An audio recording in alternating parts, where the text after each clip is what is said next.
Shalom, jemaat dimanapun Anda berada, bangkit dan bercahayalah. Tentunya kita hari ini membaca firman Tuhan di dalam Efesus pasal yang kelima, ayat yang ke-6 sampai ayat yang ke-10. Perikopnya sangat indah, dikatakan hidup sebagai anak-anak terang.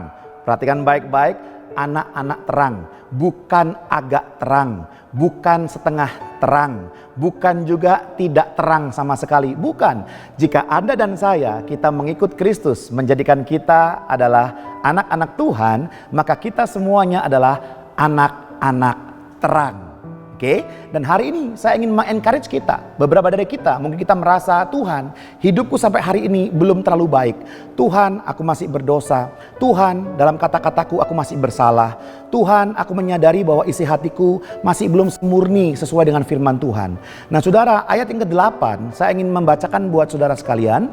Dikatakan, memang dahulu kamu adalah kegelapan, tetapi sekarang kamu adalah terang dalam Tuhan. Sebab itu hiduplah sebagai anak-anak terang. Kata memang dahulu kamu adalah kegelapan. Semua kita punya masa lalu yang buruk. Kita mempunyai kebiasaan yang buruk. Bahkan mungkin kita pernah berbisnis dengan cara yang salah. Kita juga pernah mengeluarkan kata-kata kasar kepada orang-orang sekeliling kita, keluarga kita.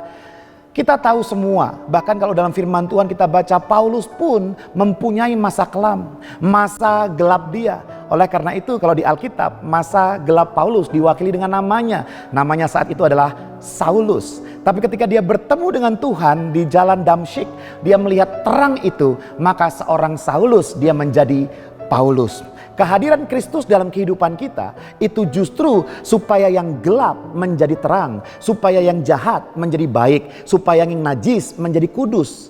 Jika Anda hari ini benar-benar ingin menjadi dan sudah menjadi anak-anak Tuhan, maka kita wajib hidup sebagai anak-anak terang. Jangan lagi pernah berkata, ya tapi kan susah, ya tapi kan butuh proses, ya tapi kan nantilah masih ada waktu. Tidak bisa begitu. Kita tidak bisa kompromi dengan kegelapan. Kita tidak bisa kompromi dengan dosa. Lalu kita berandai-andai, nanti sajalah bertobatnya kalau sudah agak tua, nanti sajalah kalau saya sudah punya waktu. Hei, kita tidak pernah tahu sampai kapan kita dipanggil Tuhan. Selagi dikatakan hari ini, mari kita sebisa mungkin menjadi anak-anak terang. Dan ayat yang ke-9 dikatakan, karena terang hanya berbuahkan kebaikan, keadilan, kebenaran. Jadi dari pembacaan firman Tuhan hari ini, jika Anda bertanya kepada saya, Pak Anta bagaimana caranya saya bisa hidup sebagai anak-anak terang? Maka ayat 9 memberikan poin-poin yang jelas. Mari yang pertama kita hidup dalam kebaikan.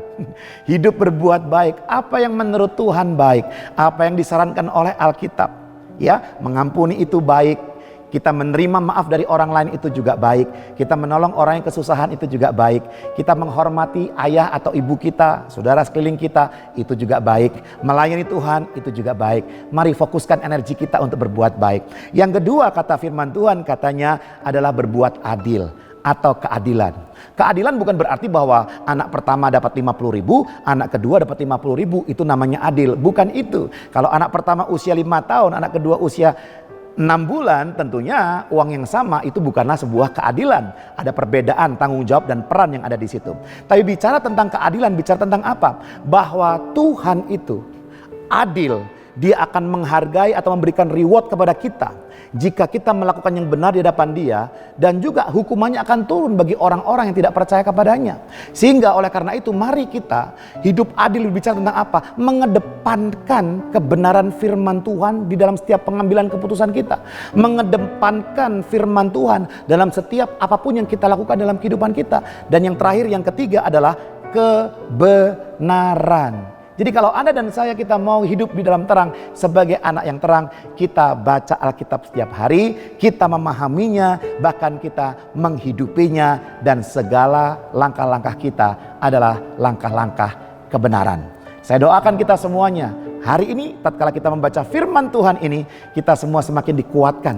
Tidak lagi dikuasai masa lalu yang gelap, tetapi sudah berjalan dan hidup di dalam terang yang Tuhan berikan buat kita. Mari kita berdoa. Terima kasih Bapa yang baik, terima kasih Tuhan. Engkau telah menerangi hidup kami yang gelap, sehingga semua kegelapan dalam kehidupan kami sudah lenyap karena kehadiran terang Tuhan dalam atas hidup kami. Terima kasih Tuhan Yesus, kami serahkan kehidupan kami selanjutnya supaya berjalan dalam kebaikan, keadilan, dan kebenaran mulai hari ini sampai selama-lamanya.